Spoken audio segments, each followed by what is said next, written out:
تكليفه من فار بحمايتها وتوصيلها لمخبأ آمن. مع مرور الوقت بيتر بيصبح الحارس الشخصي لروز وبتتكون بينهم علاقة ثقة.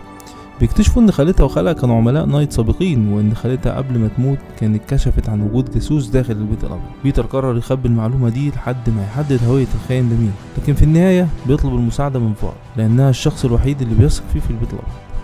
فار بتكشف له ان الرئيسة ميشيل ترافيز كانت كلفت الكامبل بكشف الجاسوس وعلاقته بتفجير مترو واشنطن، لكن بيتر بعد كده بيكتشف ان فار خانته وبيضطر يهرب بعد ما فار بتعلن انه خاين، وبتمر القتلة بقتل روز. خلال هروبهم بيتر وروز بيقدروا يقتلوا ديل، واللي هو كان احد القاتلين المحترفين اللي قتلوا خال وخالة. في سياق اخر، بنت نائب الرئيس ريدفيلد مادي طالبة جامعية محمية من قبل العاملة السرية تشيلسي ارينجتون وشريكها الجديد إريك مونيكس اللي بيعاني من صدمة اصابته السابقة وهو بيحمي الرئيس، لكن بدون علمهم والدها ريدفيلد متورط مع القتلة اللي قتلوا كامبل. لما مادي بتتخطف بواسطة